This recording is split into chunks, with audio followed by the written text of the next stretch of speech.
welcome back to our latest episode of the Convo Club. I'm your host, Lindy, and today I'm joined again by a special guest host of the show, Dr. Yong Ling Gorky. 大家好.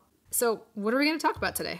Today we're going to talk about names, and specifically Chinese names given to non-Chinese people who are learning the Chinese language. Okay.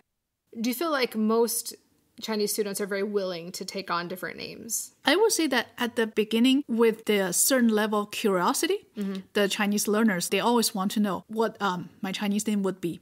Now, something that they're not used to is usually when I give them their Chinese name, I will tell them, this is not exactly what your name is in Chinese language.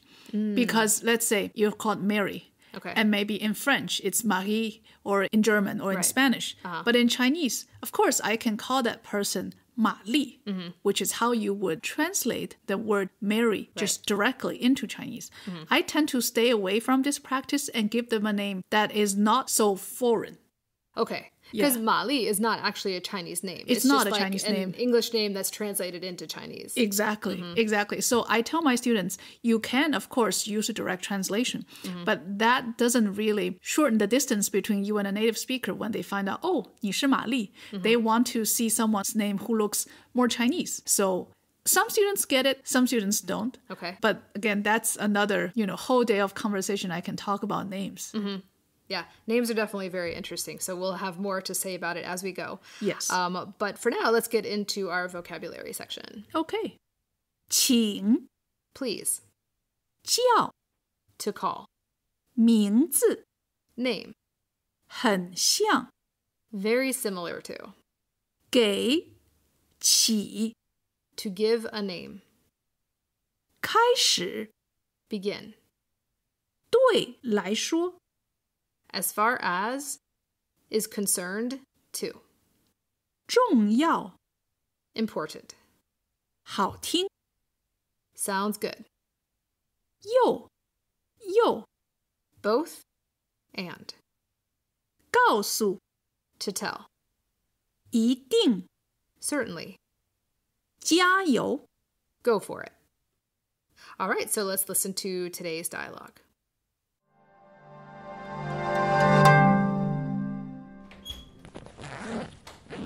你好，小丽。你好 ，Jack。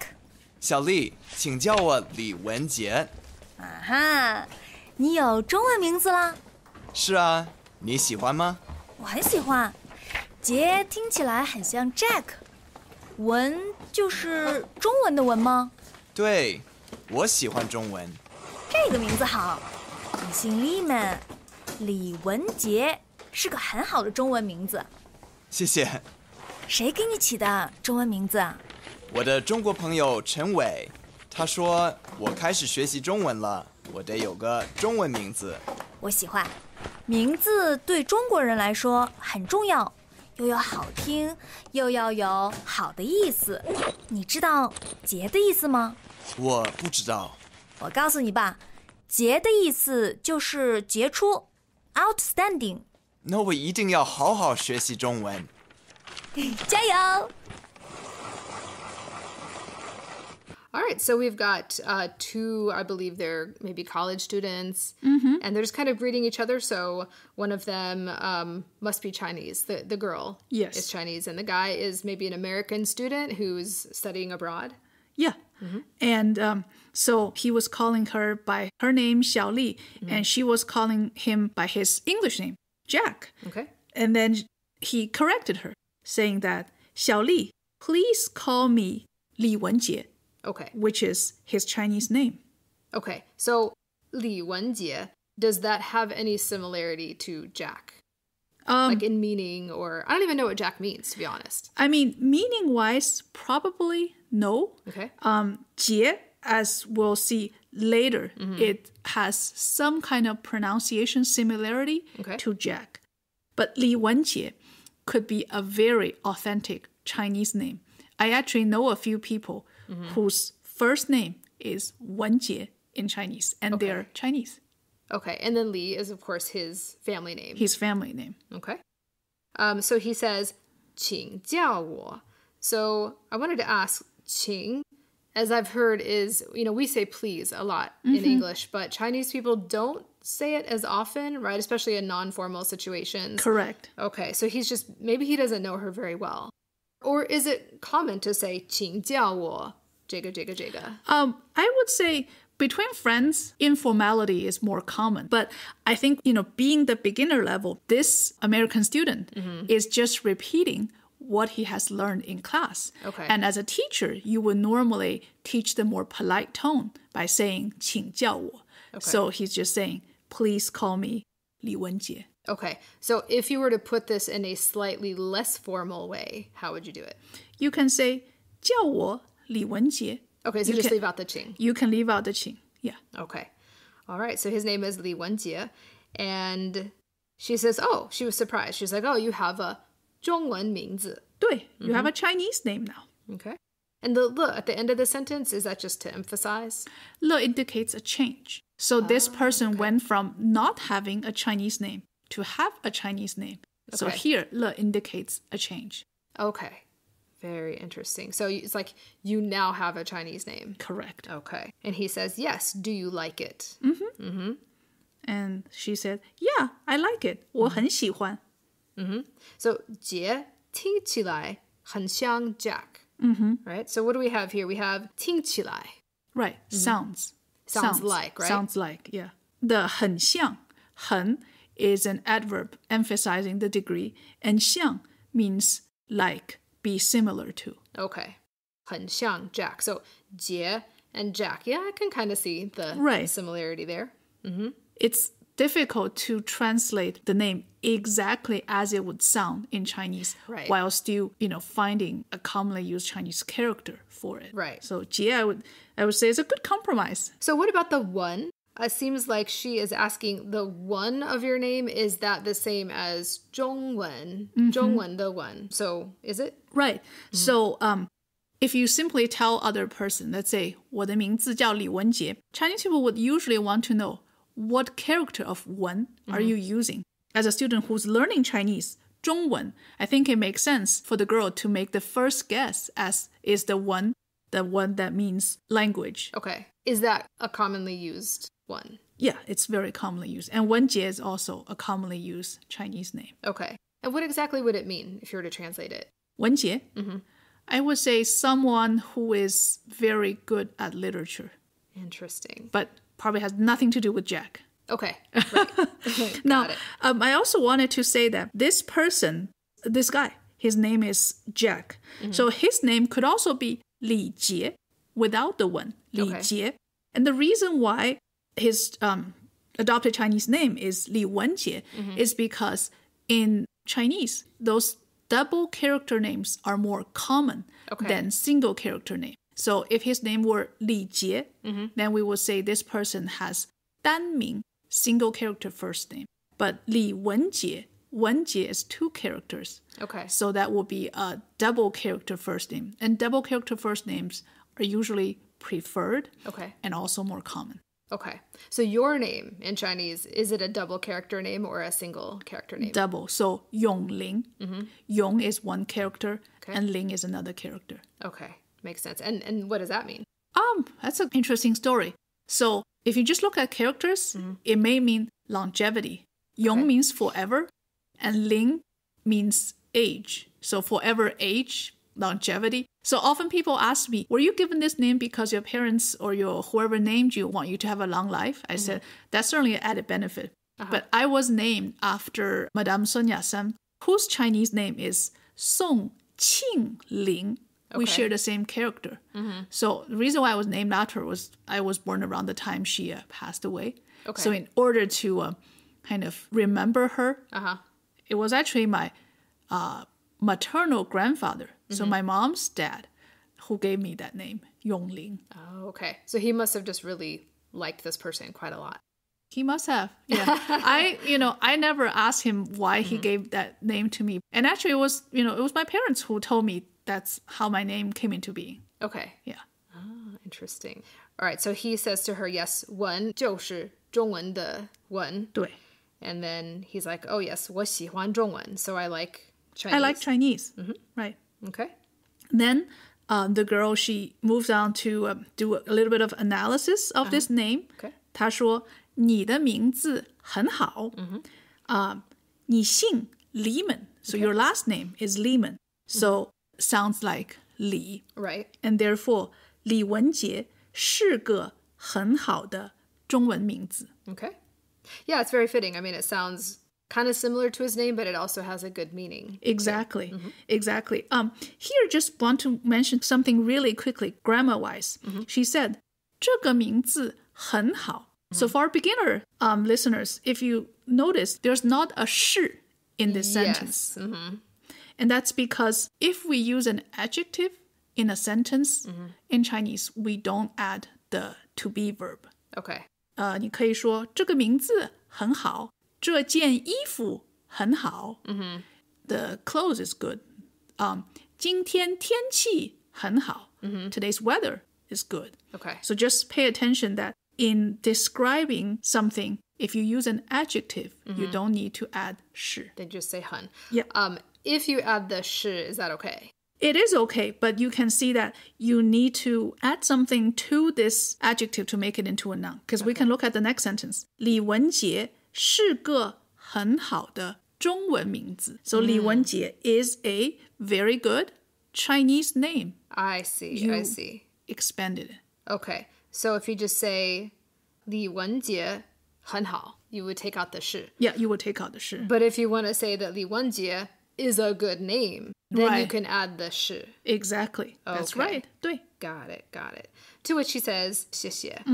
And then she asks, this is kind of an interesting word because when I first learned about names and giving names and this kind of thing, the word here is qī. So, so it's spelled Qi with third tone. 对, right? 对. So, 谁给你起的中文名字? And I think it was just maybe my listening comprehension or maybe the accent of the person who said that word. But I could have sworn they said 取. 谁给你取你的名字? 对对对. Both are okay. 取名字, 起名字, both are okay. Although I would say perhaps 起名字 is more common. Is a little bit better. Yeah. Okay. I mean, in this context, 起 has completely, I would say, derived from its original meaning, which means to get up. Okay. Yeah, so has nothing to do with getting up. It just simply is giving a name. Interesting. Whereas 取, which 取 is that? 取取经的取. Oh, like to take out something. To get. Yeah. Okay. 谁给他起他的中文名字了? So if he's answering the question in complete sentence, which he didn't, the answer would be 我的中国朋友陈伟给我起的中文名字. Okay. But he simply answered, my Chinese friend, 陈伟. Okay. So 我的中国朋友陈伟. 对. All right. What did his friend say? What did Chen Wei say? So Chen Wei said, 我开始学习中文了，我得有个中文名字. So he said, I began to learn Chinese. I must, or I have to, have a Chinese name. Okay. That makes sense. So day is third tone, right? 对, that's right. Okay. So D-E-I. 对, D-E-I. Okay. 我得有个中文名字. So I should have a Chinese name. That just makes sense. Right. And what does she say to that? She said, I like it. 我喜欢。名字对中国人来说很重要. So names are very important to Chinese people. Okay.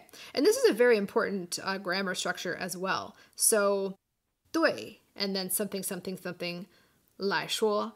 So as far as this thing is concerned, it's very whatever, important or not important or good or bad. So can you give us some other examples using 对来说? Yeah. So let's say, in this case, you put the object first. Let's say, health is very important to me. Okay. 健康对我来说很重要. Or maybe maybe you're at a stage where making money isn't as important now. Okay. So 赚钱 to make money. 赚钱对我来说不重要. Okay. And also, you can say 对我来说, 对你来说, and you can expand a little bit, as far as the Chinese people are concerned, or as far as the American people are concerned. Let's say, to American people, liberty is very important. Okay. 你可以说自由对美国人来说很重要. Okay. Yeah. So this 对 something something or 对 somebody somebody 来说, this somebody can be a single person, can be a group of people, can even be a nation. Okay. So it seems like a very useful structure, right? It can be used in a lot of different contexts with a lot of different kinds of people. Yes. Okay. And it's easy too, because you just put the target at the beginning. So money or food or health or whatever. Right. Right there. 对我对他对其他人来说对怎么样 Yep. Okay. So here, I think, for beginner level listeners, usually you would think 对, the first meaning means to correct, like yes. But here 对 doesn't mean correct. Right. It's actually used as a preposition, so to.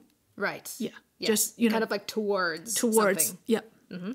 So Chinese names are very important to Chinese people. Is Right. that the sentence here? Mingzi? Yeah. Or not Names. just Chinese names, but Just, names. Just names. Right. Names. Okay. And it seems to me also that the meaning of names in China is way more important than it is in English. Right. Naming babies can be a lucrative business. Really? Yeah. I've actually seen many websites that will provide you with names with significance, with good meanings for boys, for girls. So sometimes people would pay to get some kind of feng shui master to name their children. Interesting. Yeah. Okay. Usually there are a lot of factors going to naming them. Well, first of all, is there a character that's what we call a generation identifier?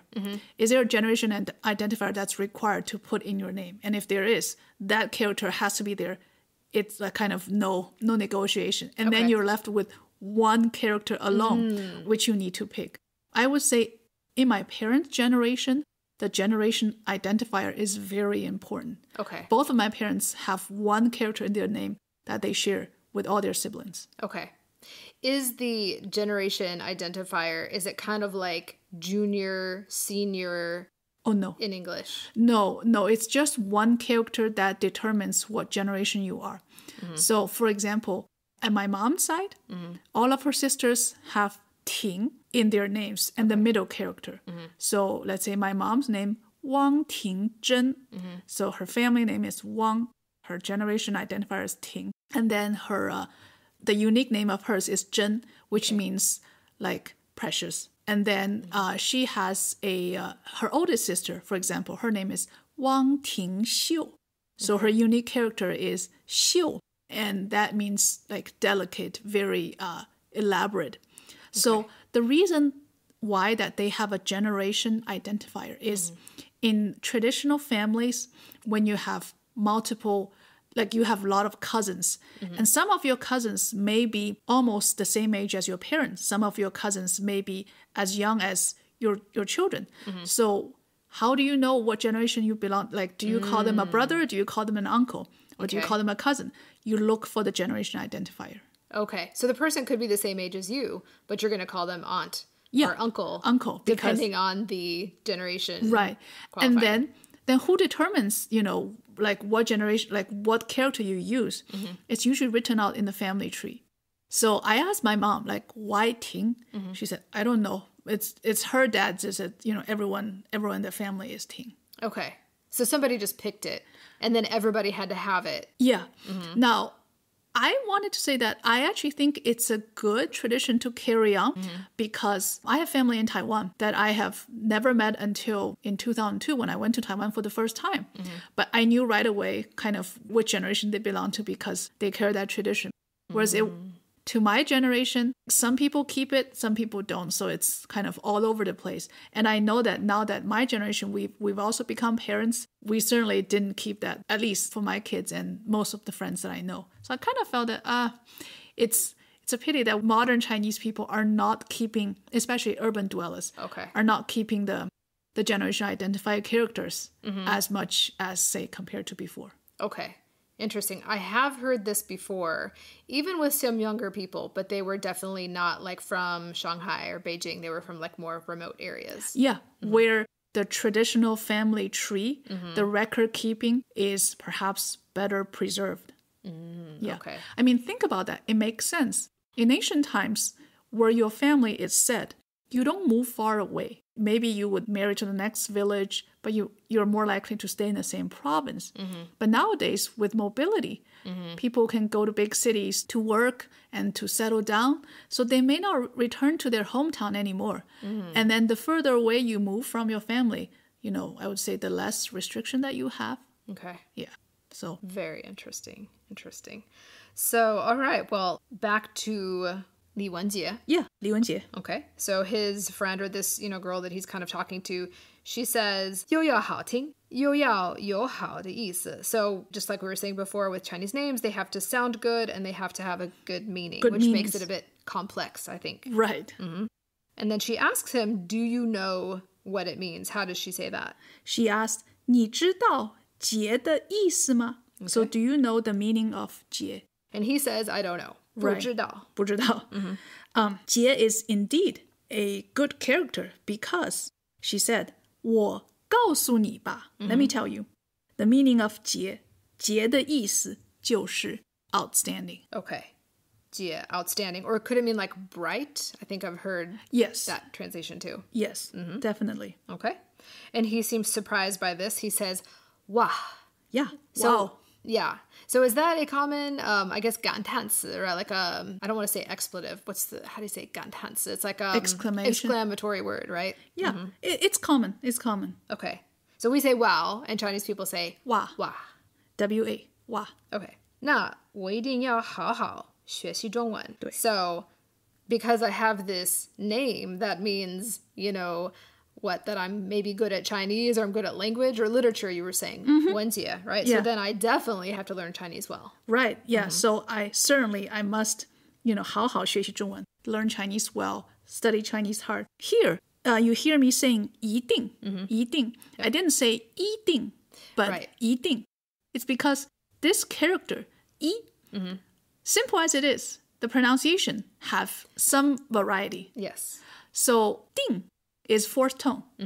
So when E is used before a fourth tone, then you change it to second tone. 一定. Okay. Yeah. Is that only if it's in front of a fourth tone word? Right. Okay. It's only if you're in front of a fourth tone word. So 一定. And let me think of another one. Let's say a bit. 一下. So let's take a look. 我们看一下. Let's listen to it. 我们听一下. So 一下 means a bit. So literally writes 一 and 下. But because 下 is fourth tone, so it becomes 一下. Okay. It seems to be a little bit smoother that way, right? Yeah. If you say 一下,我听一下. Yeah. I mean, maybe I actually say it that way because I have a certain accent when I speak Chinese, but it would sound much better if I raised the Yeah. 听一下. I think it's because with the tone flow, it kind of, in order to go down, you need to go up. Right. So 一下. And, since we're talking about this, also the character 不, meaning not. Right. When you put it in front of a fourth tone, it becomes 不. Right. So, for example, I don't want. 我不要. 不要. 不要. And I'm not. 我不是. So, not 不是. Right. Not 不要, but 不要. 不是. Okay. Yeah. Kind of goes up and down there. Yeah. Yeah. You need to go up before you can go down. Makes sense. Yeah. And she says to that, he's like, okay, so I definitely need to learn Chinese well then. And she says, 加油. 加油. Yeah, 加油 literally means to add oil, but not the cooking oil, to add gasoline. Okay. To get gasoline. So you add gasoline to make your vehicle go faster, go smoother. So it has this encouraging tone in it. Go for it. Okay. And work hard. So that's what 加油 means. It's really difficult to find a direct English counterpart. It is. It's kind of like, well, you hear it a lot in sports. Right. So, they'll be like supporting their team, going, 加油, 加油. And in English, I think we just usually say go. Like, go, go, go. But it doesn't sound like a great translation for 加油. Right. Because when you say go, how can you keep going? You kind of need something to... You need to replenish it somehow. So 加油 fulfills this replenishment by saying adding gasoline, adding oil. Yeah. Definitely. I almost feel like in this context, too, it maybe means good luck. Yes. You think it could mean that? Yeah. I mean, the tone is encouraging you. Like, learning Chinese is certainly a big take on. So I want you to 加油. I want you to, do your best. Do your best. So, good luck is a little bit more derived, but the tone there is very, very encouraging. Okay. All right. Sounds good. So let's listen to our dialogue one more time.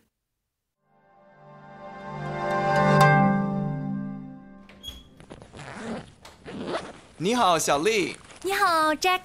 小丽，请叫我李文杰。啊哈，你有中文名字啦？是啊，你喜欢吗？我很喜欢，杰听起来很像 Jack， 文就是中文的文吗？对，我喜欢中文。这个名字好，你姓李吗？李文杰是个很好的中文名字。谢谢。谁给你起的中文名字啊？我的中国朋友陈伟，他说我开始学习中文了，我得有个中文名字。我喜欢，名字对中国人来说很重要，又要好听，又要有好的意思。你知道杰的意思吗？我不知道。我告诉你吧，杰的意思就是杰出 ，outstanding。那我一定要好好学习中文。加油！ All right, so now it's time for the part of our show called Catch My Drift, where we take a lot of these words that we have discussed and studied and we put them in a slightly different context and see if our listeners can understand. So here we go.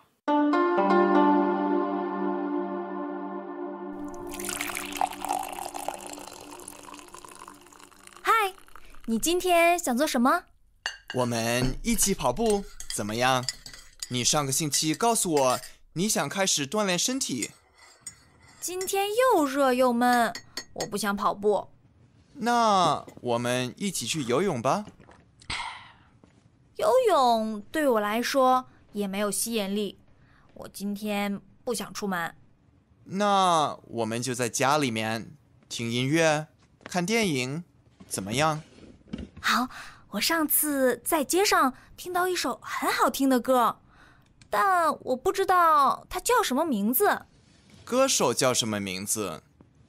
我也忘记了，它看起来像王菲，但不是王菲。那你慢慢想，一定可以想起来的。加油！请你快点打开电视吧，我想先看电影。Okay, so I should ask you just, speaking of names, 谁给你起你的英文名字？我自己的英文名字是我起的。Okay. And it wasn't as careful as the way that my Chinese name was picked. I just flipped to the end of a dictionary, look at the appendix, see what kind of names appeal to me, and I just picked one that I like. However, most of my friends, well, at least some of my friends, their English names were given to them by their English teachers who are Chinese. Okay. Yeah, okay, so when I was teaching English in China, I gave my students, typically, I gave them English names. And they seemed very receptive to taking a new name, kind of like it's sort of a fun new identity you get to try on. Right. Some of my students wanted to be called things that were not actually names in English. So I'm trying to remember some of the more interesting ones. I think my favorite was a student who wanted to be called Only One. 2 words. 2 words. Yeah, Only One. And in the beginning, he wasn't one of the first classes that I taught. He was one of the later classes. In the beginning, if people wanted to be called something unusual, like somebody wanted to be called fish, somebody wanted to be called piano, I would just be like, well, that's not really an English name, so let me give you an English name. But towards the end, it's like, well, why not? Just have fun. So I did let the student be called Only One. And he was in a class of about 50 or 60 students, and his name was last on the roster. So I would call through all these more typical names like Mary, Susan, Jeff, and then I'd get to the bottom, Only One, and everybody would laugh. Everybody would stand laugh. up. And yeah. So is he one of those students that are more mischievous? Not so much. I mean, it seems like he was just kind of funny and good-natured and wasn't all that serious. Yeah. I've watched a vlog many years ago by someone. Her name is Sophie, and she has this channel called Sexy Beijing. And, yeah, I've seen that one. I like that. And then she also interviewed people on the street in China and asking them, 你有英文名字吗? Some people said no, some people said yes. And the English names were all over the place. Okay. The one that I mean, I don't remember all of them now, but the one that stuck with me is Samantha. Oh, yes. I remember that episode. Yeah, that was funny, but I can't remember why she had that name. I think she said that she has heard the name Samantha and thinks that's nice. However, Samantha is not unique. So in order to make it unique, she changed it to Samantha. Ah, okay. Why, I don't know. 有意思. 有意思. Yeah, so I should also tell you the story of how I got my Chinese name. Yeah, please. And I'll try to make it very concise. But my original Chinese name was Ling Di Hong, because it was given to me by one of my students who at the time, like he was a bit older, like 40, 50. I had just, come to China. I had no concept of what a good Chinese name would be. So I started telling other students and people like, okay, my Chinese name is Ling Di Hong. Also because it sounds kind of like Lindy, right? So Ling is forest, Di, I don't know if that's actually a Chinese name. It is. It is. And my guess is it probably is written with female on the left part. Okay. And then younger brother on the right part. Okay, could be. I never actually saw it written down. Yeah, I just kind of like memorized it. But, okay. And then Hong as in red. Red. But then I would tell other people and they're like, oh, no, that's a really bad name. It sounds very like Cultural Revolution-esque, like very patriotic kind of thing. So then he gave me a name, Ling Di Xia. And I think he explained Xia means something about the sunset or something. Yeah, 霞. Oh, Xia, second Ling Di tone. Xia. 对. Okay. Yes. But then I would tell other people and they're like, oh, no, that's not a good name. And then somebody gave me the name Ling Yu Li. So Ling, forest, Yu, jade. Yeah. Li, beautiful. Yes. And I thought, okay, that sounds nice. So then I would tell people that's my Chinese name, Right. Ling Yu Li. And it seems like people didn't say it was bad right away, but then eventually someone's like, let me give you another name. And then there was another person in the mix who decided to call me Cui Hua. Right. Country girl. Very popular name for Chinese country girl. Yes. 翠花. It'd be something like being called Billy Bob in English, probably. He was just being funny.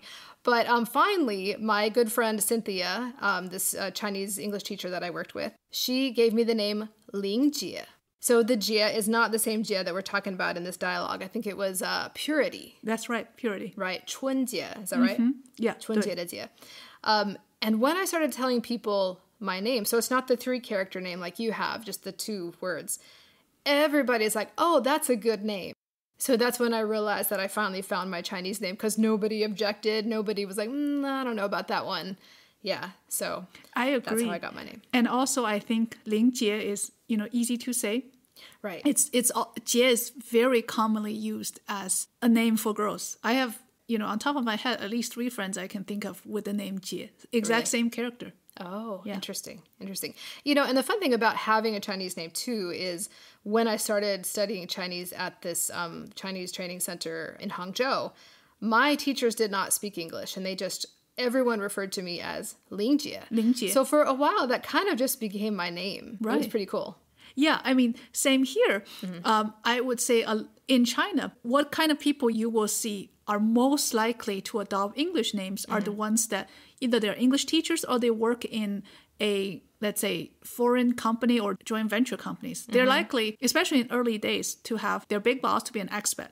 Okay. So those early day expats may or may not speak Chinese. Right. So by adopting an English name, it makes easier for their boss to learn their names. Let's say you're Vincent, you're Kevin, you're Susan, you're Mary. So people who work in, I would say, foreigner-facing industries are more likely to adopt English, and also tour guides.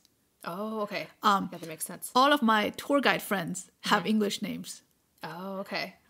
Yeah, because it's then their their clients. Most of them don't speak Chinese. Then can just refer to them as Simon, as Emma, instead of your whatever Chinese name that may be. And Chinese names are particularly hard to pronounce, I think. So one of my husband's co-worker's wife. Okay, so she is Chinese, and her name is Gàosù. I believe I got the tones right. And I spent, I think, days and days trying to help my husband correctly pronounce that name. He just could not say it. The X and the Q are very challenging for English speakers because the pronunciation rules are completely different. Right. Yeah. X is somewhat in between an S, S, and an SH, sh. It's like sh. So 小花, XI, ao, so the xiào, yeah, it gets people all the time. Right, exactly. And one more thing I'd like to say about Chinese names before we go is that I think another reason why the meaning is so important is because you guys use words that you also actually speak. So, for example, I had a student, I believe his name was Li Hailong, which I thought was a super cool name. Yeah. His name means sea dragon. Yeah. And that really blew my mind at the time. It's like, I can't imagine shaking hands with somebody and saying, hi, my name is Sea Dragon. Like, that's really cool. In English, we use names, but they're generally not words that we speak. Like, I wouldn't say, hi, my name is... So, Lindy is a derivation of Linda. Right. Linda means beautiful. I would not ever shake somebody's hand and go, hi, my name is beautiful. Like, that's really weird in English, concept or English thinking. But in Chinese, that's the way names are. Yeah. And I mean, Li Hailong is definitely a cool name. Not all Chinese names have as explicit a meaning as Hailong, but a lot of them do. And, you'll see names like Long, dragon, in the name. And then you'll see name Yu, jade, in women's names. So you can say, hi, my name is beautiful jade. Right. 我的名字是美玉. That's totally common and actually very, very acceptable as well. Right. Yeah. Yeah. Very interesting. So now it's time for the pronunciation section. So let's go ahead and listen to that and practice speaking our Chinese. Pronunciation training. Please repeat after me, then answer the question. 请跟我重复一遍，然后回答下面的问题。起，起的。给你，给你起的。谁给你起的？名字，中文名字。谁给你起的中文名字？中文名字。有个中文名字。得有个中文名字。我得有个中文名字。开始。学习中文了。我开始学习中文了。他说我开始学习中文了。他说我开始学习中文了，我得有个中文名字。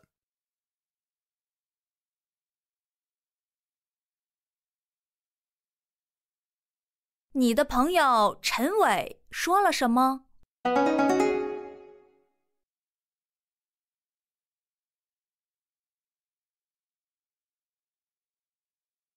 他说我开始学习中文了，我得有个中文名字。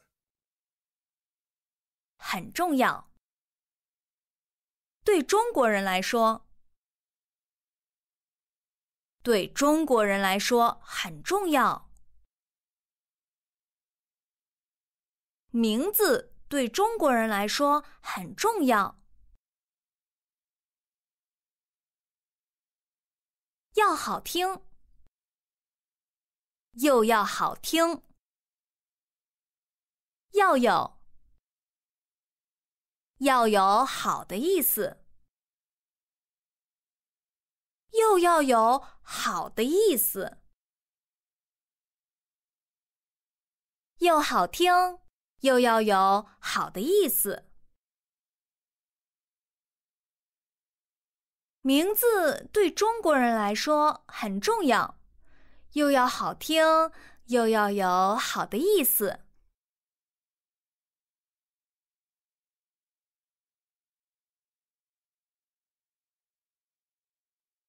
中国人怎么看名字？